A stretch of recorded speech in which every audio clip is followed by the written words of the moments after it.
Et salut à tous les amis, c'est CryptoPartage, c'est un plaisir de vous retrouver pour cette nouvelle vidéo d'analyse du 18 janvier 2022. J'espère que vous portez tous et toutes très bien. Au niveau de la map crypto, comme vous pouvez le constater à l'écran, on a une journée un peu plus corrective aujourd'hui avec un BTC aux alentours des 42 000 dollars. Un Ether qui suit malheureusement le Bitcoin à 3200 dollars, moins 2%. Et du côté du reste des altcoins, vous le voyez, on est aussi pas mal dans le rouge, mis à part quelques petites cryptos, notamment ADA. Et je vous expliquerai au cours de la vidéo, notamment lors des news, pourquoi ADA est en train de pump. On a aussi le Doge qui est très légèrement dans le vert, IOTA. Et globalement, pour le reste, c'est plutôt du rouge. Vous voyez, FTM, Link, Luna, le BNB aussi, Atom aussi, qui corrige pas mal et qui n'arrive toujours pas à passer sa résistance historique pour faire un nouveau sommet historique derrière. Donc c'est un petit peu dommage. Au cours de la vidéo et surtout sur la partie analyse technique, je me concentrerai sur Solana, sur VeChain ici qui est aussi dans le rouge aujourd'hui. VeChain 0.056 75 dollars moins 1%. Et je ferai aussi OMIC, vous m'avez pas mal demandé en commentaire. On passe tout de suite sur les news. N'hésitez pas juste avant à mettre un petit pouce bleu et vous abonner à la chaîne YouTube pour l'aider à la faire grandir et me rejoindre sur mes différents réseaux sociaux qui sont tous en barre de description et commentaires épinglés. Et pour débuter cette vidéo, on se retrouve sur l'Altcoin Season Index qui étrangement est, vous allez le voir, donc sur le niveau 76 qui signifie le niveau de l'Altcoin Season puisque on passe en Altcoin Season d'après cet indicateur dès qu'on est au-dessus du niveau 75. Donc là vous le voyez, on a fait un run depuis le 11 décembre 2021, on fait que monter, enfin les altcoins ne font que prendre de la force contre le BTC et donc on se retrouve avec une soi-disant Altcoin Season. Alors je pense que pour la plupart vous ne serez pas d'accord avec cet indicateur parce que vous n'avez pas du tout l'impression d'être dans une altcoin season ou du moins vous n'avez pas la sensation que ce soit comme une vraie altcoin season, mais pourtant cet indicateur il se base bien sur quelque chose, hein. Je pense pas qu'il soit erroné, mais ça veut tout simplement dire en fait que les altcoins actuellement sont en train de moins baisser que le BTC et je pense que, je sais pas si vous l'avez remarqué, mais moi personnellement je le remarque quand même dans mon portefeuille comparé à avant.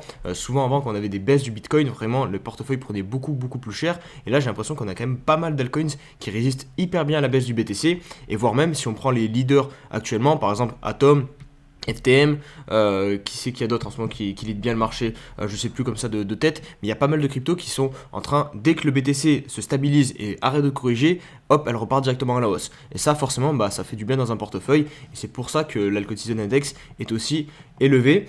Au niveau de la BTC dominance, qui est aussi un marqueur qui peut montrer que si les altcoins sont plutôt en train de surperformer ou sous-performer le BTC, et on constate quand même depuis plusieurs semaines, on est en train de glisser sans aucune réaction du Bitcoin, sans aucune reprise vraiment de force du Bitcoin, mis à part quelques jours dans la semaine où on a des micro-pumps, regardez sur le daily de la BTC dominance, mais à chaque fois derrière on fait plus de baisse que ce qu'on monte. Donc pour l'instant il n'y a vraiment aucun signe que le BTC veut faire un rebond ou veut partir beaucoup plus haut. On est vraiment en train de glisser sous le support des 40%. Est-ce qu'il n'y a pas une ADA Cardano Season qui se prépare, puisque on a eu donc le lancement de Muesli Swap, donc le premier DEX sur Cardano qui a augmenté de 1500% en 2 semaines, qui est passé de 0 à 3 milliards de TVL. Donc la TVL, pour ceux qui ne le savent pas, c'est tout simplement le poids des actifs qui sont bloqués sur un exchange décentralisé. Par exemple, là dans le cas sur Muesli Swap. Et là, on a le lancement donc de SundaeSwap, donc un autre DEX qui est pas mal attendu apparemment. Je vous montre rapidement leur Twitter. Vous voyez, ils ont 270 000 abonnés et ça prouve vraiment tout l'engouement et toute la team d'Ultra qui a derrière Ada Cardano, et je le vois de toute façon sous mes vidéos ou même en général sur les réseaux sociaux, il y a tout le temps des personnes qui parlent de Ada, qui soutiennent le projet, parce qu'en fait il y a vraiment aussi une grosse team entre guillemets daters, je devrais dire sur Ada, puisque c'est un projet qui délivrait pas grand chose pour le moment, et là ça semble se mettre en place, donc ça pourrait créer pas mal un élan de FOMO, hein, je pense. Vous voyez au niveau technique, l'Ada Cardano ici est en train de break ce W sur la ligne de coup, hop, la zone des 1,60$ est en train d'être cassé, donc on pourrait très rapidement se retrouver sur la zone des 2 dollars juste pour le prix de l'ADA Cardano. Mais moi ce qui va m'intéresser, c'est surtout ce qui va se passer sur tout l'écosystème ADA Cardano, puisque forcément s'il est mis sous l'effet de projecteur, derrière ça va attirer des liquidités, et qui dit liquidité dit forcément des pumps en tout va. Donc si vous êtes un petit peu, je ne vais pas dire débrouillard, mais si vous avez la motivation d'aller creuser les DEX, tous les projets qui vont se lancer sur ADA Cardano, je pense que c'est un très bon moment actuellement pour le faire et pour placer quelques billes pour espérer faire des gains assez rapidement, vu tout l'engouement qui semble être pris actuellement sur ADA Cardano. Petit point rapide sur le 10K Challenge, puisque hier j'ai effectué une opération. Alors je ne l'ai pas remis dans ce tweet, mais l'opération en gros c'est que j'ai converti les tokens Ascendex, donc de la plateforme Ascendex, hein. C'était il s'appelait le ASD.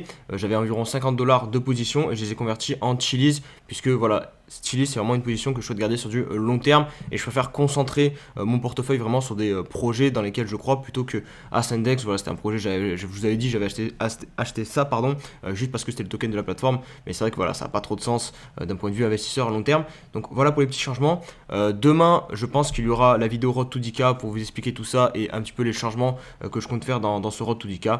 Donc pour ceux qui veulent ne pas louper l'émission demain, n'hésitez pas à vous abonner à la chaîne YouTube et donc on peut se dire à demain. Allez, on passe maintenant sur les news. On débute avec une news de Grégory Raymond qui nous dit que Binance et FTX sont en train de se disputer le sponsoring du maillot du FC Barcelone, donc une très grosse équipe de foot espagnole. Là, vous voyez, ils ont remplacé, il y a marqué Binance, mais actuellement, ce n'est pas comme ça, hein. Il y a marqué Rakuten encore. Et le montant du contrat actuellement s'élève à 55 millions d'euros par saison. Donc voilà, on peut estimer que si Binance ou FTX souhaitent reprendre ce sponsoring, ça sera à peu près la même somme, ou voire peut-être même un peu plus élevé. On enchaîne avec l'Espagne qui instaure des règles pour les influenceurs faisant la promotion des crypto-monnaies, et ce dès février 2022, donc ça arrive dans à peine une dizaine de jours, hein, finalement. Donc deux grosses mesures à retenir. La première, c'est le message d'avertissement qui devra être mis sur les vidéos, donc c'est celui-ci: les investissements en crypto-monnaie ne sont pas réglementés, ils peuvent ne pas être appropriés pour les investisseurs particuliers et le montant total investi peut être perdu. Donc ça va, c'est pas trop contraignant. Par contre, la deuxième mesure, elle est beaucoup plus sévère, hein, si je puis dire, puisque pour toutes les promotions, par exemple d'une crypto-monnaie, les influenceurs crypto devront déposer un formulaire, et ce en moins de 10 jours avant le début de la promotion, de la crypto qu'ils vont faire. Et si jamais ils ne le font pas, ils peuvent s'exposer à 300 000 € d'amende. Donc je pense que ça peut pas mal dissuader.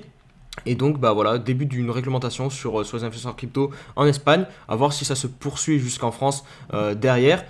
Je pense que c'est plutôt positif, hein, parce que voilà, il ne faut pas voir à chaque fois le mal dans la réglementation. Maintenant, il ne faut pas qu'ils abusent non plus et qu'ils tapent à outrance sur les youtubeurs crypto, parce que ça pourrait faire, au final, quand la réglementation est beaucoup plus dure et forte, en général, c'est pour freiner plutôt l'adoption d'une technologie ou d'un sujet, ou pour censurer. Donc il faut que ça reste quand même, faut trouver le juste milieu, et je pense que là, pour le coup, c'est plutôt normal, hein. Et on va conclure les news avec cette news un peu plus légère et plus fun que celle que je viens de vous partager. Donc c'est Mike Tyson qui révèle être all-in, pas sur le BTC, pas sur l'Ether, mais sur Solana, donc le 4e ou 5e projet crypto actuellement, ou peut-être 6e, je sais pas. Le top 1, ça fait BTC, ETH, BNB, ADA, ça doit être le Tether derrière, et ensuite ça doit être Solana, je pense. Donc c'est assez surprenant. Ça prouve que petit à petit, finalement, des personnalités peuvent s'intéresser à autre chose que le BTC et l'Ether. Et via ce tweet, regardez qu'il a mis donc all-in on Solana. Apparemment, on était déjà au courant que Mike possédait des NFT sur Solana, mais là, il marque encore un peu plus tout son attachement à l'écosystème Solana. Si vous ne le savez pas aussi, je vous précise, Mike a déjà sorti une collection NFT, donc The Mike Tyson NFT Collection. Par contre, il l'a construite sur la blockchain Ethereum, sur OpenSea, et il avait d'ailleurs aussi mis un petit message en demandant qu'il aimerait bien que OpenSea s'ouvre à Solana. Allez, on se retrouve pour l'analyse du BTC. Donc aujourd'hui, sur le 4 heures pour débuter, on voit ce triangle de compression. On est posé pile sur la trend du bas. Vous voyez, on a deux clôtures ici, pas daily, du coup 4 heures. Une là, hop, je vais vous mettre avec les traits rouges, hop, deux. Et là, on est en train de travailler la troisième touchette. Donc à voir si on réussit à rebondir ou non. On voit aussi qu'on a le point bas ici qui pourrait nous servir de support. Donc ici, on est sur une zone où l'on pourrait rebondir. Mais si jamais on vient à casser cette trend, et je pense que c'est possible, puisque au niveau de la trend RSI qu'on tenait depuis le début de ce mouvement, vous voyez, hop, ici, on l'a cassé pour le coup. En plus, on est même venu faire un petit pullback derrière, regardez, hop, ici, clac, clac. Donc ça peut matérialiser un petit changement de dynamique au niveau du court terme, et donc repasser peut-être sur un mouvement plus baissier. On peut venir chercher notamment la zone de rechargement de ce petit mouvement de hausse qui commence avec les 0,61 aux alentours des 41 400 $ et qui peut s'étendre jusqu'à 40 600 $ à peu près. Ce sera la zone la plus importante pour défendre ce creux. Et si jamais on vient à ne pas défendre ce creux et à venir faire donc enchaîner une nouvelle jambe de baisse, ce qui est possible, hein. Nous sommes toujours sur une tendance baissière, notamment sur le daily, et ben on pourrait prendre du coup le haut de ce triangle, enfin l'objectif de ce triangle de compression. Alors je vais le prendre plutôt ici parce que normalement c'est au niveau de la touchette, hop, à peu près, mais globalement je pense que ça nous mène voilà un peu plus bas que cette mèche, et c'est la chose la plus importante à retenir. Donc on viendrait peut-être rechercher les 38 000 $, une zone 38 000, 39 000 $, quelque chose comme ça. Donc voilà, ça fait encore de la baisse, mais voilà, on est toujours en tendance baissière. Il n'y a pas vraiment de signaux positifs pour le moment sur le BTC, hein. Au niveau du daily, regardez, on a juste un tout petit rebond technique. On a au niveau de la trend des récits, on est toujours bloqué dessous. Au niveau de la trend très long terme de ce mouvement là sur le cours, vous voyez, on est toujours bloqué dessous.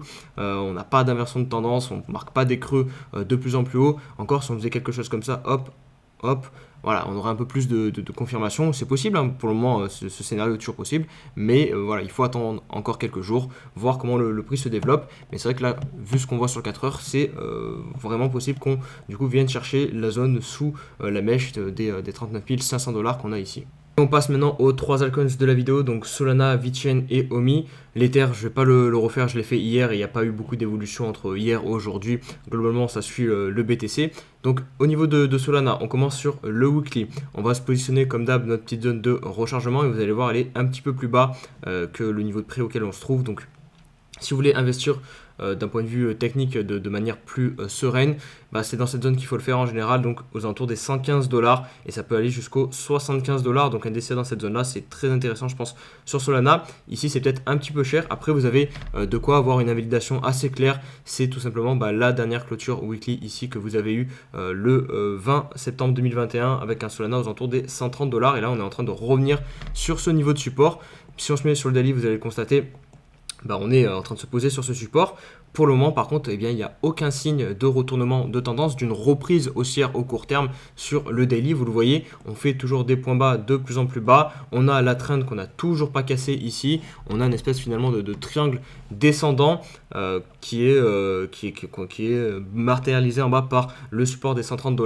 Et puis voilà, là on a les moyennes mobiles aussi qui sont à la baisse. Enfin, il y a tout qui est orienté à la baisse. Donc, mis à part si vous spéculez sur le fait que ici, ok, vu que c'est un gros support, on va le tenir, hop, on va faire quelque chose comme ça et repartir. C'est une possibilité, peut-être qu'on va faire ça. Mais pour le coup, vous spéculez sur ça. Et si vous voulez vraiment rentrer avec peut-être un peu plus de certitude en tant qu'investisseur et payer moins cher, il faut vous en remettre à la zone de rechargement que je vous ai montré tout à l'heure, au cas où on vient à perdre ce gros support des 130 $.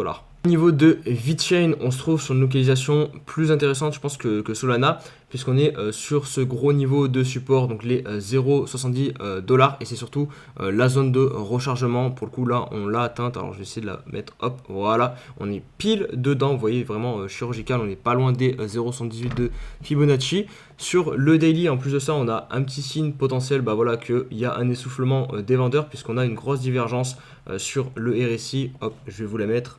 Voilà, hop, et je vous la mets sur le cours aussi. Voilà, donc on a une grosse divergence. Alors elle n'est pas encore validée puisqu'il faut venir casser le point haut ici. Donc en gros passer au-dessus des niveaux 50, et là on aura vraiment un gros signal de retournement et de bottom sur le daily, et ça pourrait correspondre aussi à une récupération des deux moyennes mobiles que vous voyez juste au-dessus, la bleue et la rouge. Et là on aura vraiment les signaux d'un retournement de tendance sur le daily, parce que pour le moment en termes d'action des prix, vous voyez, on fait tout le temps des points hauts et des points bas de plus en plus bas. Et ça c'est pas forcément positif. Donc là on va revenir sur cette grosse zone de support des environs des 0,07 $, à voir maintenant si on réussit vraiment à se retourner sur VeChain, parce que comme je vous l'ai dit, là pour le moment il n'y a pas trop de en termes d'action de prix, voilà, il n'y a pas de retournement de tendance. Et pour faire la partie donc sur le token OMI, je me suis dirigé sur Coin Academy, puisque vous pouvez avoir les données CoinMarketCap, et c'est plutôt intéressant du coup pour analyser des cryptos, parce que sur TradingView il n'y avait pas d'exchange qui listait avec assez d'historique l'OMI, et encore là il manque encore de l'historique, mais au moins on peut travailler un petit peu. Là nous sommes en weekly, là je crois que c'est l'ATH à 0.012 sur OMI qu'on a atteint fin mars. Donc derrière on a eu une belle correction, je pense qu'on est peut-être revenu chercher la zone de rechargement ici, on s'est bien retourné, joli W, hop, je vais prendre ici la petite ligne horizontale pour vous matérialiser le W, hop, je sais pas si vous allez bien le voir, on va mettre un petit peu plus gros, voilà. Donc là vous voyez on a un très beau W, et regardez ce qu'on fait derrière, hop, on revient le tester comme support. Donc là graphiquement c'est vraiment parfait, on a du coup une nouvelle résistance qui est pile ici. Donc là globalement, hop, on est ici, voilà, on est sur un range, donc on prend entre les 0.08 et le niveau de support au 0.0048. Je pense que si je mettais un Fibo, on serait pile ici sur le niveau 0,61 de Fibonacci de retracement, donc en gros la zone de rechargement de short. Je peux chercher le Fibo rapidement si vous voulez, hop, Fibo retracement, voilà, je pense qu'ils vont tous y être, voilà, hop, donc on est le 0,61, bah vous voyez il est pile sur la ligne que je vous ai mis ici, la ligne de support. Je sais pas si vous voyez bien, regardez, hop, je vais essayer de vous, si le trait veut bien marcher.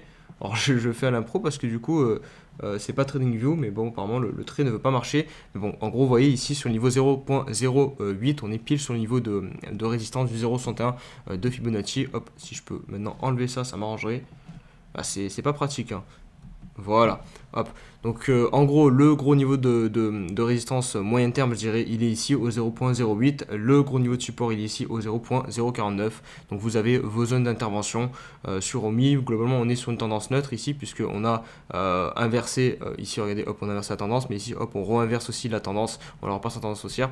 Donc globalement, on est sur une tendance neutre qui provient d'une tendance haussière, puisque le W c'est une tendance haussière. Donc en général, on aura plus tendance à sortir de ce range par le haut que par le bas.